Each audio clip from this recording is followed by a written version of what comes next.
You start, or am I? You normally start. Okay, I'll start then. Go on, you start. We might keep this bit in because it sounds all natural and stuff.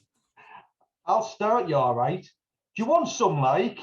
Do you know what I was looking at? I was looking at comical maps of the UK, and the amount. So it's things like what the favourite bakers are, and it's like Pret a Manger for my part of the world, Greg's for yours, and pasty shops down for the kind of west of England. Yeah. But then there's just weird ones about the accent and how your accent is potentially initiating violence.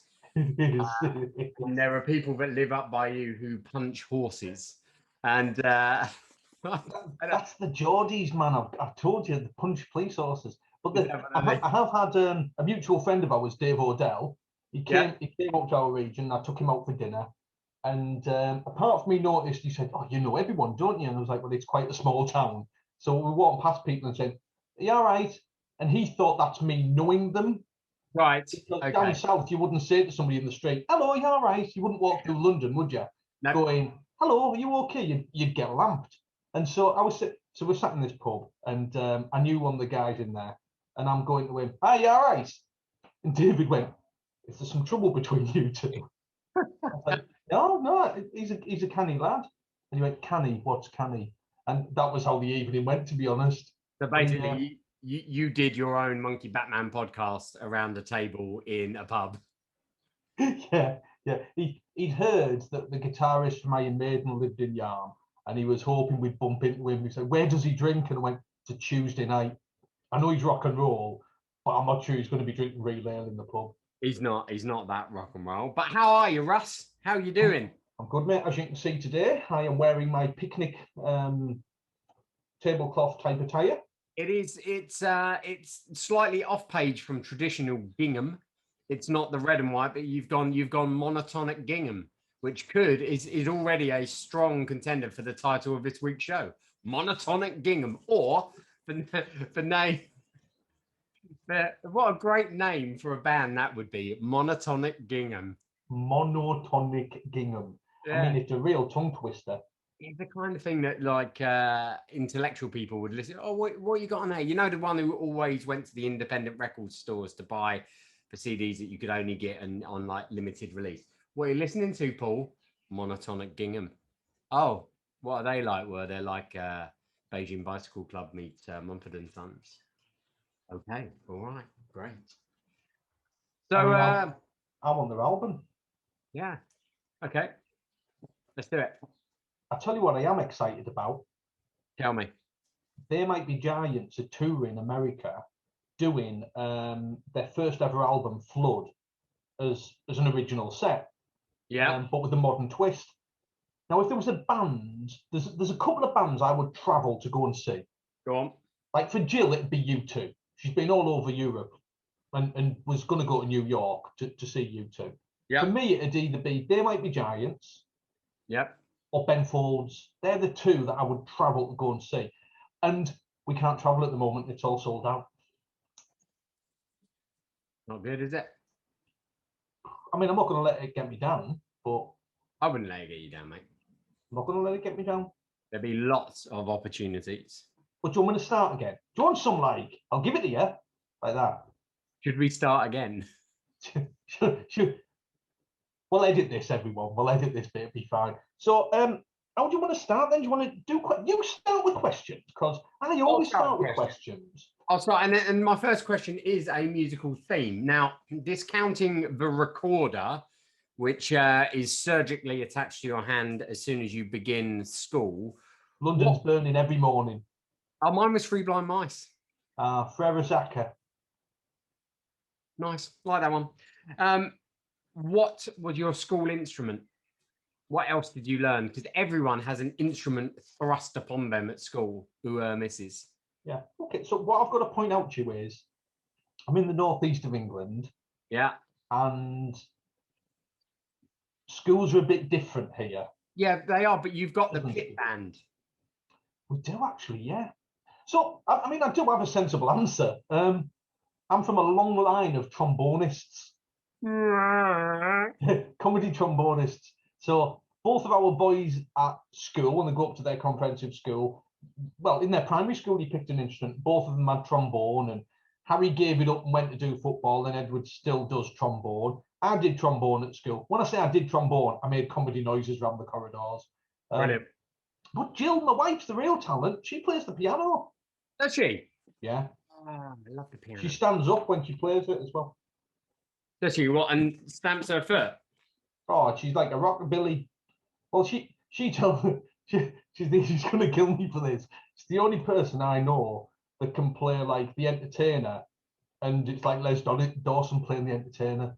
But seriously, for her, with no potential comedic value at all. It's really funny because we still have a piano, and every now and again I'll randomly hear the entertainer being played, and I'm like, where's that coming from? As if it's like the voices in my head, and it's not. It's still just going. I'm just going to have a blast on the piano. Oh man, I'd love it if you stepped into that room after this and you went, "Where's the piano?" And Jill goes, "We sold it years ago after Grandma died." You know, and I'm still hearing the piano. You're still hearing the slightly disjointed, funky version of the entertainer. Yep. Okay, well, so that was I'm going to ask you it back. I'm going to ask you it back, but it's probably a redundant question, isn't it? No. So I am a drummer. I am known for my drumming abilities. However, clarinet was my first one. Clarinet, I had a choice between classic guitar, because they didn't want to make me too cool too early on, or clarinet. And what swayed me was the fact that someone went, you can move across to saxophone.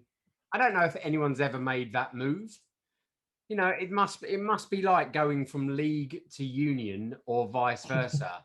It's you know, it rarely happens, and you have to be amazing to do it. I've never known anyone to go from clarinet to saxophone. So it's quite a middle class discussion, this, Greg. I'll be honest. I'm struggling to keep up. No, because we weren't allowed woodwind. We just got brass because clearly all the kids fed the brass bands in the collieries. Who said the sit down? Either that or the Salvation Army. Sally Army. You gotta love the Sally Army. Right, go on. What's your first question? Your first question. When you're a kid, right, and you were outside playing in the road, assuming you didn't play on the M25 because that'd be dangerous.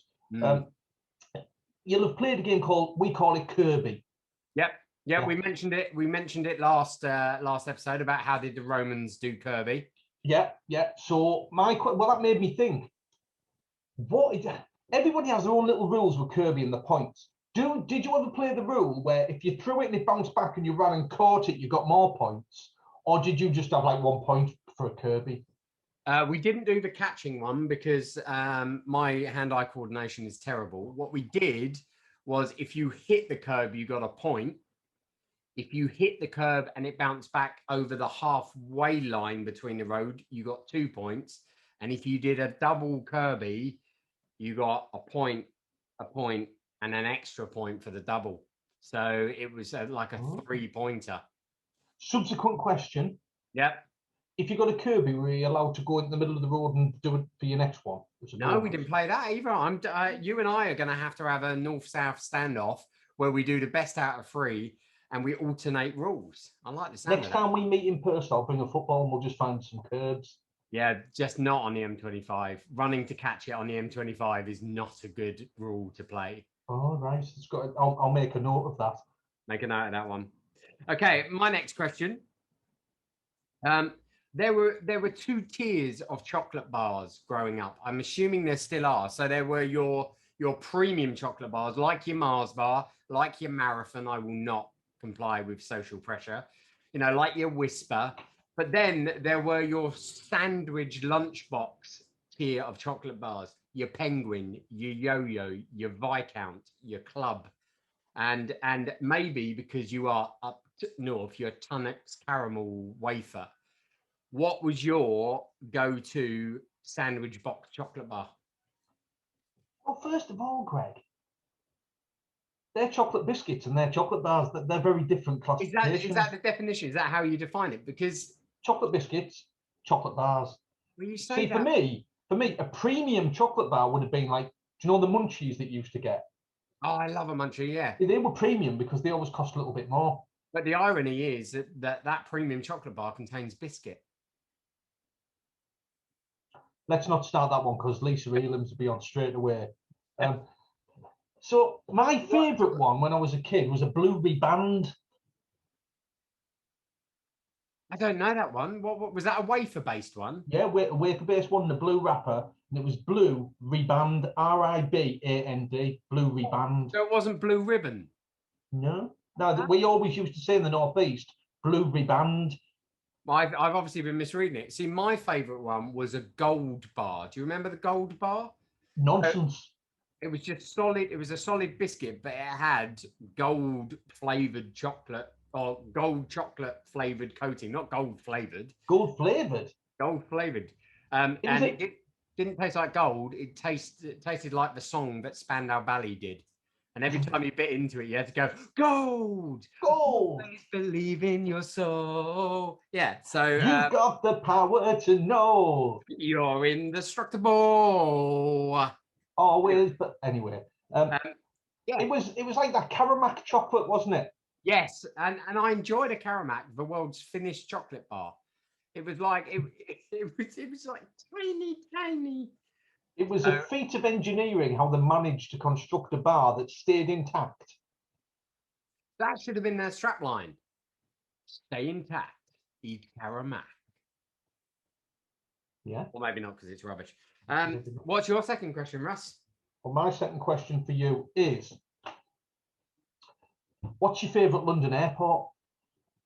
Now you see, I'm torn because I grew up around Gatwick, and I did like. Like that was where your playground and everything was, or pretty like just on the runways? Yeah, pretty much. Are you like Mowgli for the air industry? I lived feral in the woods, raised by birds that were scared off by detonating charges from the airport. No, fair dues, yeah. No, but I grew up in Crawley in West Sussex, and Gatwick is right there. I now live in Essex, which is incredibly close to where I live is quite close to Stansted.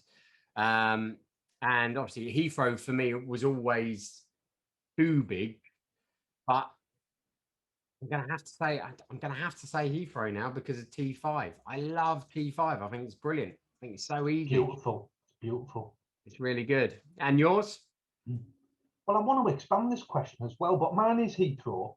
But I feel a bit robbed because I've only ever flown out of Heathrow and Gatwick. I've never been to Stansted and I've never been to City Airport. Yeah. So, City Airport scares me a little bit that you can land planes in the middle of London. That's a bit scary. Basically a pavement. You're landing on a pavement and people have to run out of the way. That's a bit scary. Dude, it's like, what's going on here? It's like Sully needs to be flying in near the Thames, so he can just land it on the Thames if he needs to. Right, yeah, that's what Tom Hanks does in his downtime. Can I expand it? Expand it.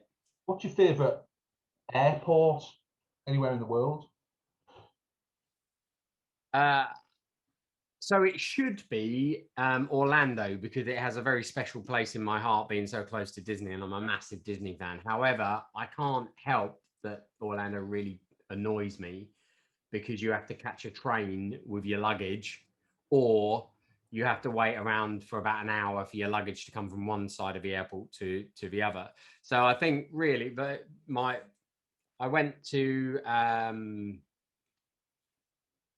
my favorite airport because it just is so ridiculous was Cancun when I went into it a number of years ago. It is just so chaotically Mexican. It is unbelievable. Like they have this traffic lights, red and green for stop and go, where you're meant to go forward, and everyone just ignores it. And then even the people that are checking the bags, you're waiting for the green light because we're British, of course. So we're waiting for the green light, and then it goes green, and then you walk forward, and they just continue their conversation. And then they look at you, and you go, "Hi, would you like to check my bag?" And then they go and continue talking. And I was in the airport for about 4 hours, but it was just so quintessentially Mexican. It was unbelievable. So, yeah, I enjoyed the experience, believe it or not. And yours? Mine's probably still Heathrow. Ooh. Still Heathrow. I mean, I'm not as well travelled as you are, but I've not seen it. That's me benchmark. An airport has to be better than that. Yeah. Now, I'm sure that you get people going, "Oh, I flew into Singapore and the airport's amazing." I'm sure there are. But when you're a lad from a small town in the northeast of England and you go to Heathrow for the first time, you go into Terminal 5 and you're flying off to big America, and you're in Terminal 5 and you're like, oh, there's not just a WH Smith's, there's all sorts of other stuff. Yeah. For me, it's quite, it's a lovely airport. It's funny you said Singapore, because that seems to be the benchmark that people go, oh, it's not Singapore. There's not a pool top, a rooftop pool that you can go and relax in. I'm like, would you know what I say to them? I say, do you want some? I'll give it to you. Is that what you say to them? Yeah. Okay, my last question then, not including electronic devices like the Nintendo Entertainment System or the ZX Spectrum. We're talking physical stuff. What was your favorite toy? Like growing up or now? Like growing up? Well, not now. I mean, there's no age limit on this podcast, so we have to be careful. Growing up, it was Star Wars figures. See, I didn't get into Star Wars figures. It's which was a real shame. Have you still got them? I wish I did have them. I wish I'd kept them in the packaging. Yeah, but see, that's the thing, isn't it? It's like, oh, I've got this, brand new in box, and you're like, you must have had a really sad childhood. See, mine was Transformers. I loved Transformers. Robots in Disguise. Yeah, absolutely loved them. Is it true that on the cartoon, the guy that did Optimus Prime's voice is the guy that they got to do it in the film as well? Is that true? I think it is, because he's responsible for a number of other voices as well. So he's a very famous voiceover artist, or a voice character artist. I think I read that it was the same one, but it's a funny one because with toys. So we used to go to a toy shop in Stockton called Leslie Brown's Toys. Leslie Brown's Toys, which was a little bit like Alexi Sales. Anyway, and we used to go in there, and I'd make a beeline for the section that have all the Star Wars toys on. And we went to London when I was a kid, and we went to Hamleys, and I seem to remember it used to call itself the world's biggest toy store. Right. Okay. They've now changed it to the world's finest toy store. Yeah, that's probably, there's probably like a whole city on the outskirts of Dubai just dedicated to toys. Well, it wasn't even that. It was once they opened a Toys R Us in Teesside. Yeah, I used to go there just lying. This is loads bigger. Yeah, and it's easier to shop, and they don't charge £30 for a yo-yo because it has Hamleys on it. Yeah. Interestingly, the toy store growing up on the corner, which is now a exotic food emporium, the toy store growing up was called Gamley's. I wonder where they got that idea from. Gamley's. It just shows the south to the north, because yours is an exotic food emporium. Ours is a fun pub. A fun pub? Aren't all pubs meant to be fun, or have you got like a sad pub as well? This is particularly fun. Oh no, everyone's got a sad pub. It's the one where you have to order by app now. Controversial. Well, should I ask my last question? Ask your last question. So when you're walking through the streets of London, right, and they have these places where they charge you the price of a full pizza for a slice of pizza. Right. So in the northeast, you'd get a pizza for what they charge you.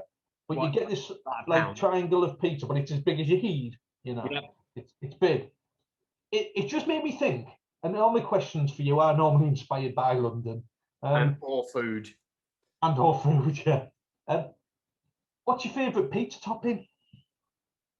So, what would you go for?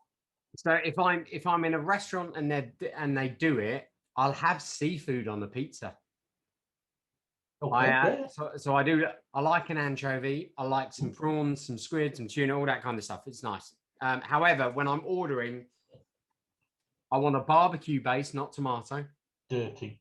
Barbecue base, and as many unrecognizable meat products on it as you can. So I want the meat, which is so minced up, it could be any part of the animal, but you've added so much spice to it. I can't tell. Any animal. Could be any animal. It could be any animal. For barbecue Alsatian special, it's high on my list. Hey, there's a restaurant near us does a duck pizza, and the base is hoisin. Yeah, you're all right. The base. Greg, for those of you listening to this on the podcast, Greg did just duck. Oh, I did that. No, he didn't do that. So it's like hoisin. It's got spring onions and stuff on it, and then it's got shredded duck on the top. It's a taste sensation, but it plays with your head because you're thinking, "This, I want to roll it up and eat it." You know, it's. Yeah, the problem with that is it tastes foul.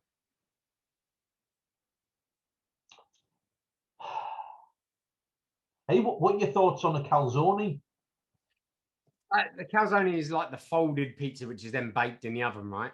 It's like a pizza pasty. It's a pizza pasty. My general go-to opinion on that is there is no easier way of getting first-degree burns in your mouth. It's like an inferno inside. It really is. It really is, and especially if you have some kind of juice capsule in there. So if you what? Let me do it. A juice capsule. So if you have a bit of sausage or a tomato on the inside of your calzone, that when you bite, it has a reservoir of juice, which is now superheated and squirts into your mouth. My God, that thing where you burn your tongue and it just feels like sandpaper for the rest. However, I do like a calzone. Yeah. I thought you meant like it had a Capri Sun or something in there. Oh, that would be brilliant. Like drinking there for the kids. Well, they're the questions done. They were good questions. I enjoyed those.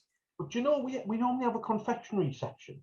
I don't think you have told me what your favourite topping is, though. Oh, no, I haven't. No, I like would it be called a Vesuvius? Like pepperoni and chilies and jalapenos and things. I mean, nice and hot. Yeah. Yeah, well, you're a man's man, aren't you?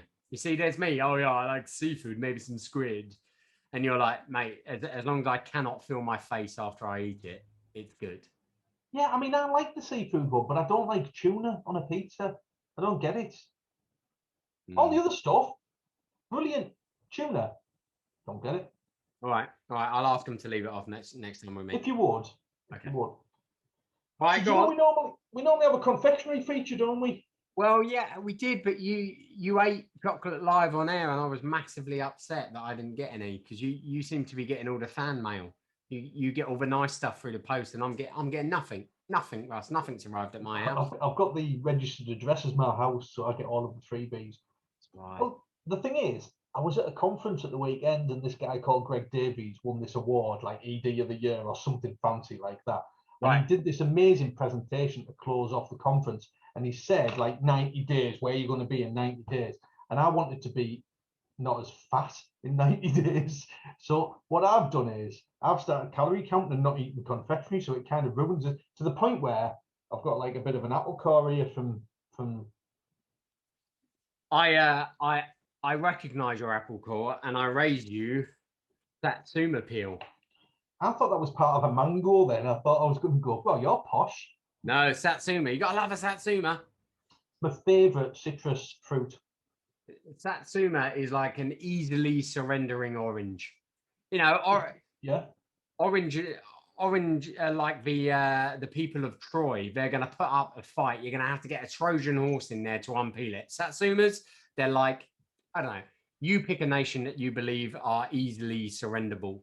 But that's what. We're an international podcast. Because we're not. Because we're hard as nails, like. Exactly. Or stubborn. Oh, good. So what's your target? Share it with us. We can keep you accountable. What's your target? I don't think I'm ready to share it. Accountability is my least favourite core value. Which is why you should. I'd like a couple of stone off in 3 months, like. More than doable, mate. Yeah. More than doable, especially with your beautiful wife keeping you to account as well. Well, I've juiced before. When you juice, you take 2 stone off in a month. But then the next time you eat something, you go like that. By juice, you don't mean taking steroids, do you? No, I mean completely juicing everything. No solid foods. All of your fruit and veg and protein and everything is juiced. So how does that work? If we go and get a KFC, but we blend it, is that still in your diet? As long as you put almond milk in with it, you're all right. Yeah. Yeah. So, anyway, business names, Greg. I haven't seen any business names out and about this week. Have you got any? It's like the universe has provided. So, as with everything now, it seems easier to mail order a load of stuff. So it's like, shall I walk to the shops and get some milk? No, let's Amazon Prime it and it'll be delivered next day. Ridiculous stuff like that. My partner has 3 beautiful dogs, and she mail ordered her dog food. And bless him, the poor delivery driver who turned up. I mean, this is like a 20-kilo bag, and it was wrapped in a cardboard box. I'm not going to say it was in a cardboard box because the box had been obliterated, and it was just that indestructible parcel tape that was holding it on. But when I unpacked it, the invoice was there, and the universe just winked at me and went, "There you go, son." The pet supply company, unbeknownst to me, was called Jurassic Park. Well, I feel like that needed some dramatic music after it. It's brilliant, Jurassic Park. I don't get it. Is it like trees or something? Or? I think it's loosely based on the Dorset coast. Berkshire maybe, or yeah, it could be.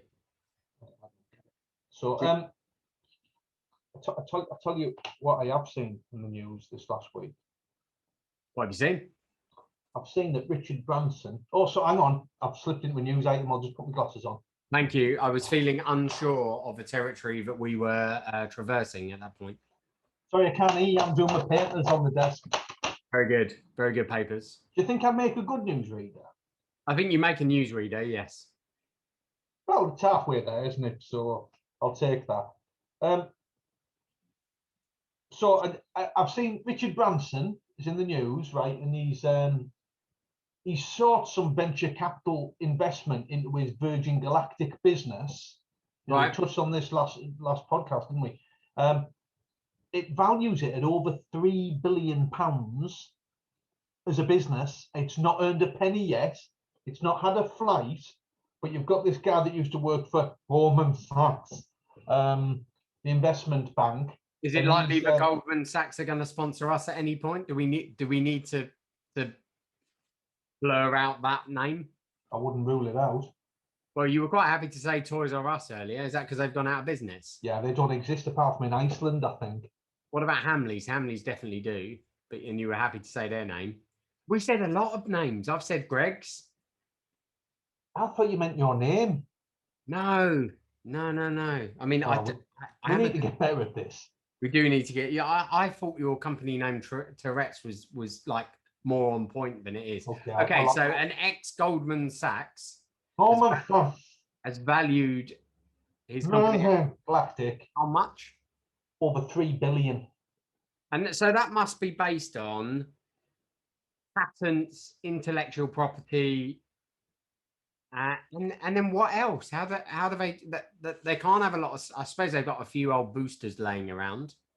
They valued it on Richard Branson's stamp collection. It would be a big stamp collection, wouldn't it? Is that a collection of big stamps or just a big collection of stamps? Is that how it works with Virgin Galactic? Oh, I've got a bit of fluff. Play with the spider coming out of your arm then. I've got a bit of fluff on my t-shirt. That's not good. That's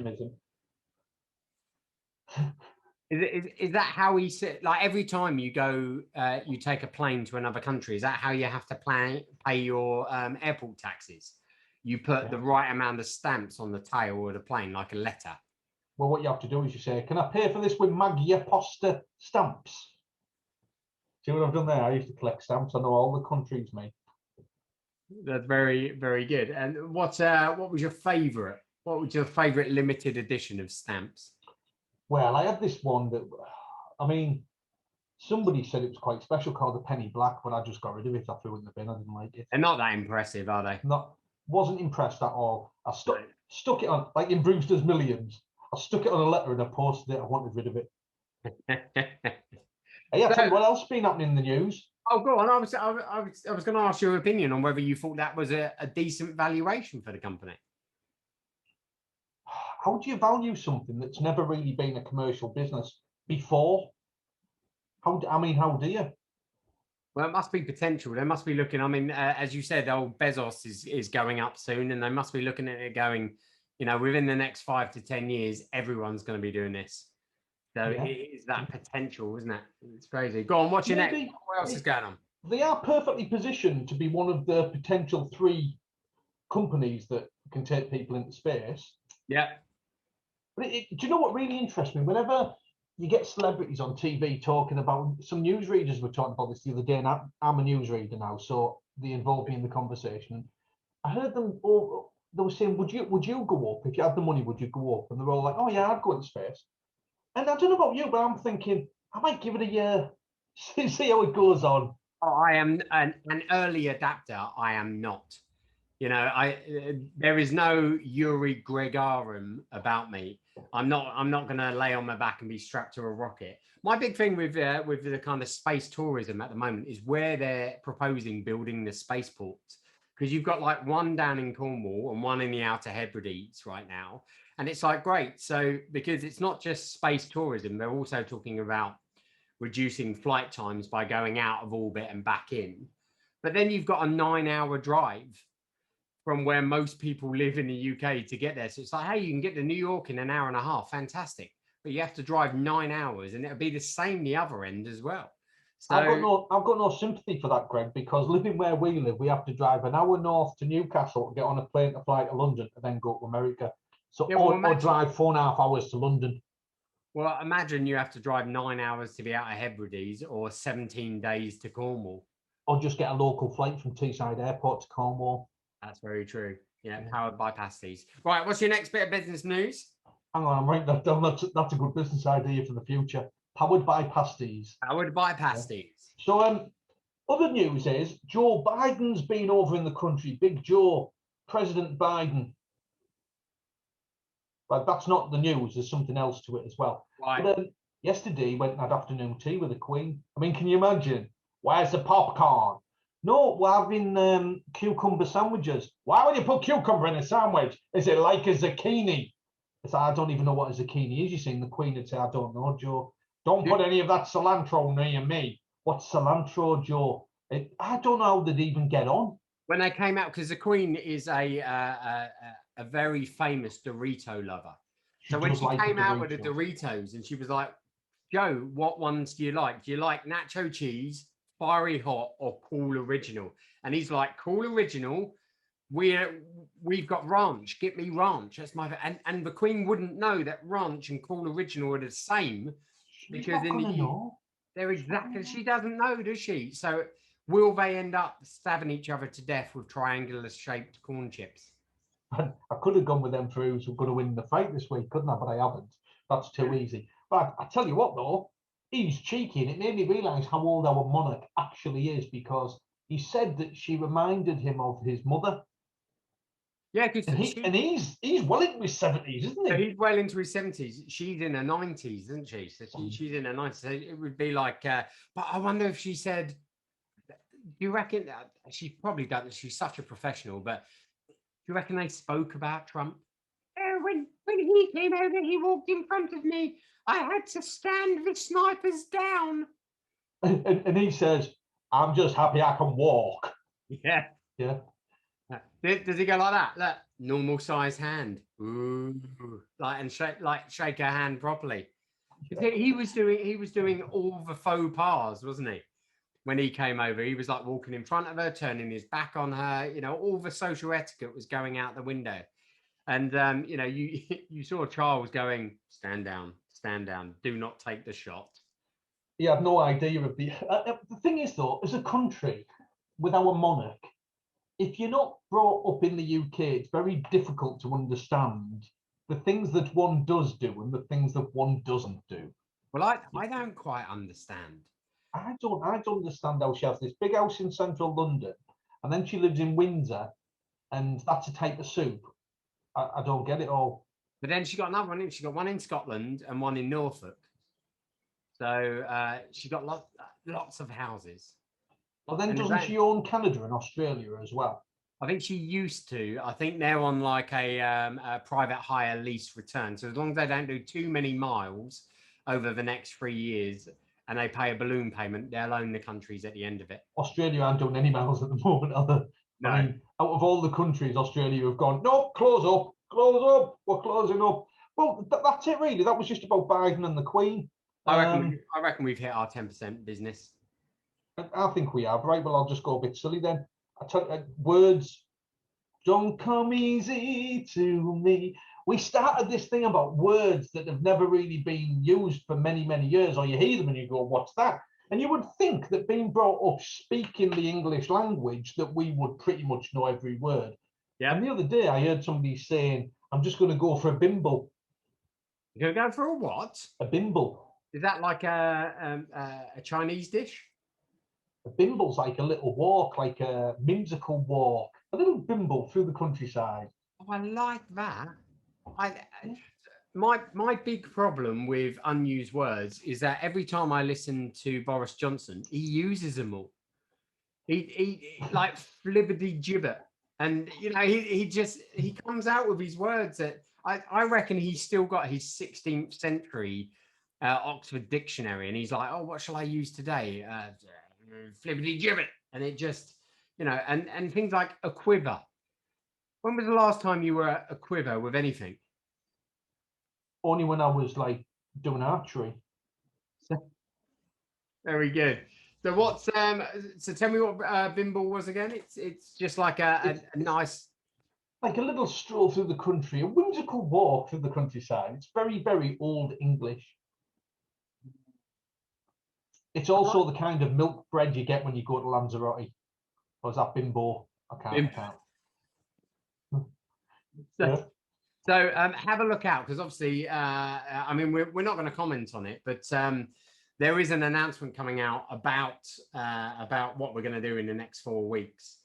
But what we're going to do in the next 4 weeks? So. Well, what we as a country are going to do in the next 4 weeks, and I want to play Boris Bingo. So I want to know if he's going to say Snollygoster, which is a shrewd, unprincipled person, especially a politician. So like the kind of thing that the giant would say in The Big Friendly Giant. Oh, I like a snozcumber. Yeah, like they're giant. And what do they call a helicopter? Was it a belly flopper? Something like that. Yeah, very. That's how I swim. Yeah, that's how you dive. You don't swim, you float. Hey, I've got an interesting business idea I want to float by you. Please, are we talking about floating? Are we? We missed the business names jingle. Let's leave it for next week. Go on, then. What's your business idea? Oh dear me. Are you ready? I'm ready.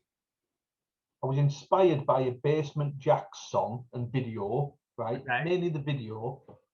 My new business is called Monkey Music.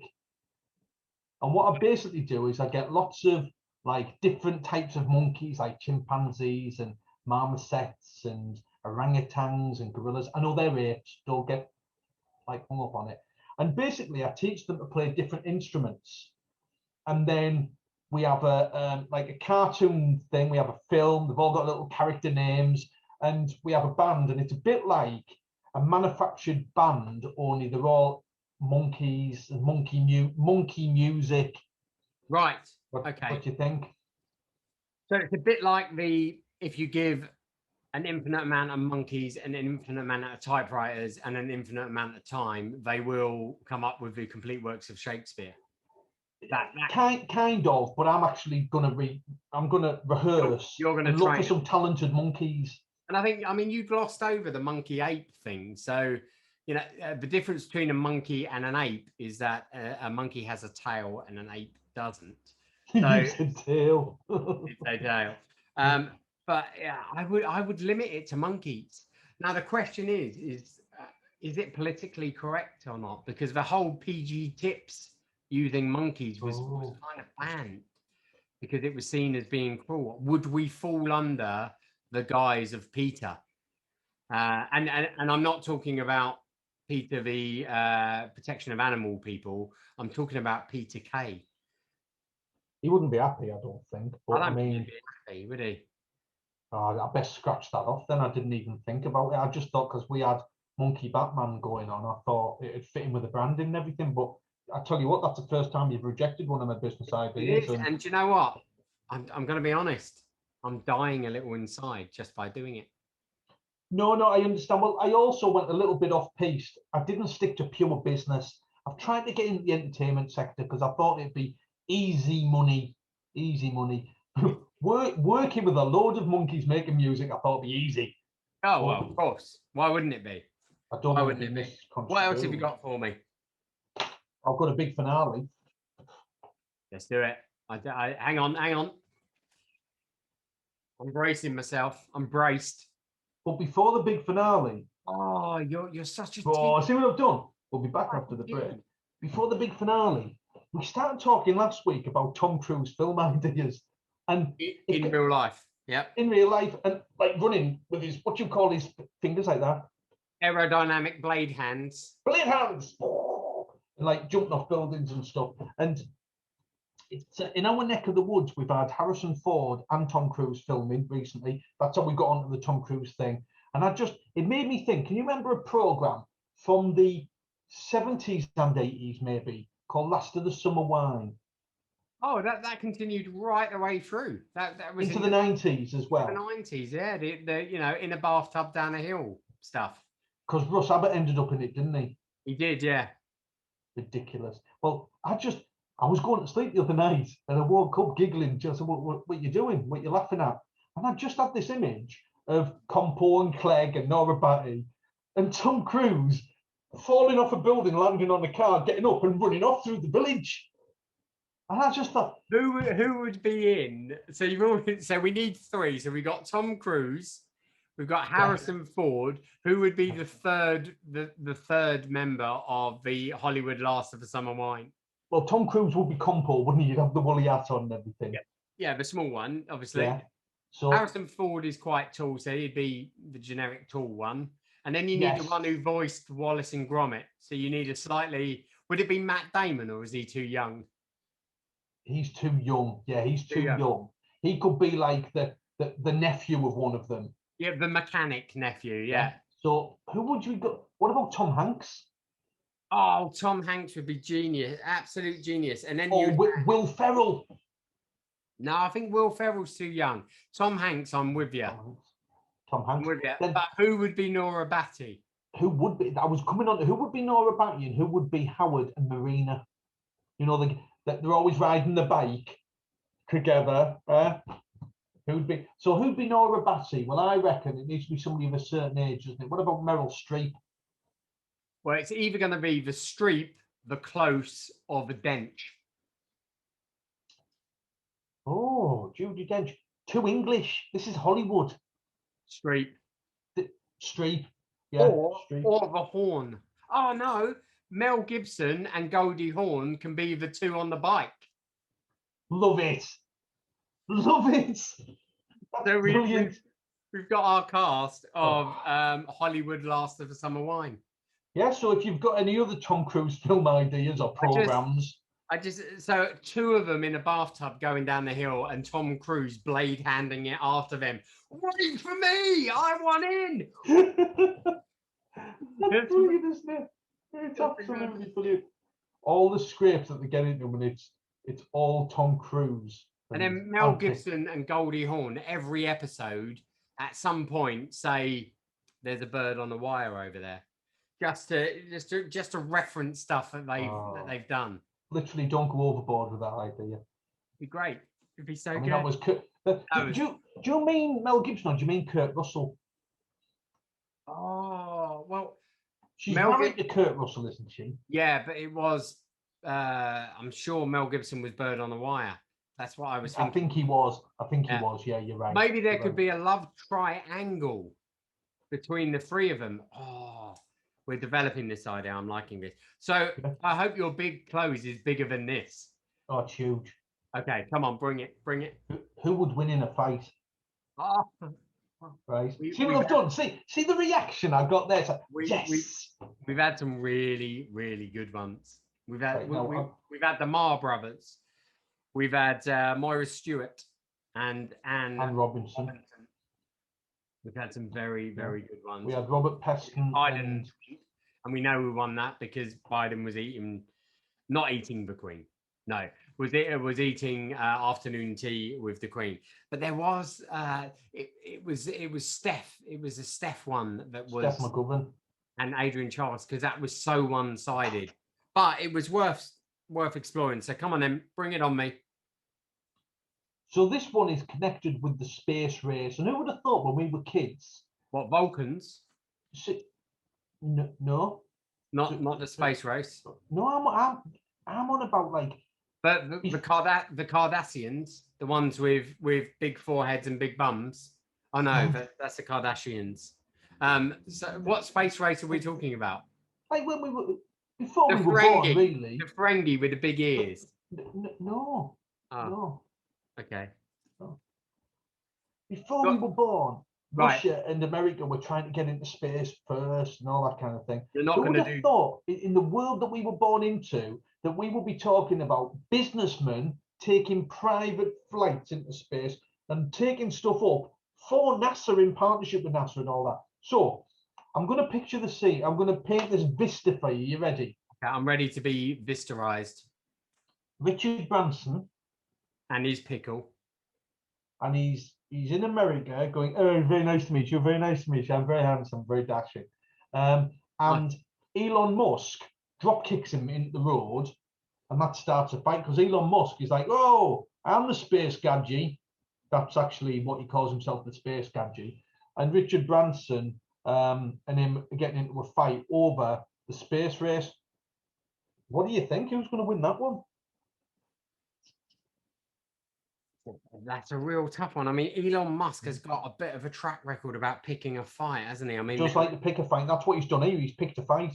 He really does like to pick a fight. However, he has got a track record of not having his products display exactly as they should. Like when the bulletproof glass on the Cybertruck was tested on stage and it just smashed. So he would have fashioned some kind of exoskeleton to help him in his fight, and he would like pull a cord and 4 other arms would come out. It'd be like Doc Ock, but they would break. Because great idea. He's the brains man, and I reckon Richard Branson would just kind of, like that scene out of Shrek where the princesses called the animals to attack. He'd just go. And that sound cancelling microphone was very good at cancelling your screen there. Oh, was it? So he would just do some kind of walk, like blow on a conch or something. And then it would be a red high heel shoe, and every Virgin Atlantic cabin crew member from within 100 miles radius would, like the scene out of The Matrix where there's millions of Captain Smith, descend on and beat the living hell out of Elon Musk. It would be great.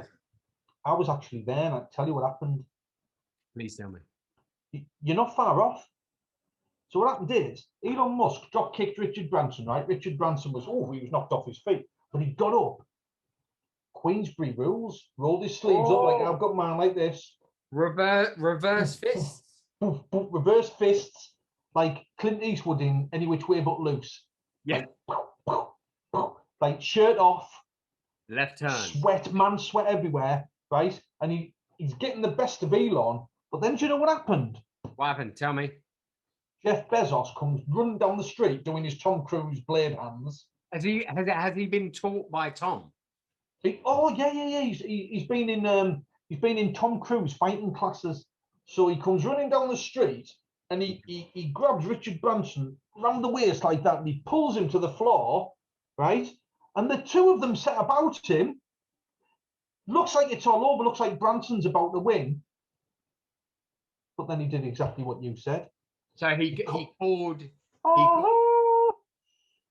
his hordes, and they all came down. Yeah, and all these Virgin Atlantic flight crew came running from all different buildings. And they would because they adore him. They absolutely adore him. Yeah. And he's quite lucky because his hair and beard combo protected him from all of the main blows. So, well, not people don't know this about Richard Branson, but he had his facial and his head hair removed many years ago and replaced with fiber optic cables, so that like the UFO lights from the 70s, if you catch him on a good night, he has a color changing head aura, allegedly. do you know, we've just picked 3 of the richest men in the world. I think it's appropriate to say allegedly after that. Yeah, allegedly. Yeah, definitely. Definitely. Well, that's all I've got, Greg. I think we've covered pretty much everything. We've covered the news. We've covered Bimble. I've come up with a business idea that you didn't like, or protected me from legal action. Yeah. But then we went after the 3 richest men in the world, opening ourselves up to legal action. I think we brought it back at the end, like. I think we definitely did. So, I just want to ask one thing about your new fitness regime. Yes, I didn't say fitness. I said just eating a bit sensibly. Have you got an item of clothing that you're aspiring to fit into again? Do you have like the diet shirt, pants, shorts, trousers? And if you have, are you willing to share what it is? Yeah. It's a wrestling leotard from the 70s.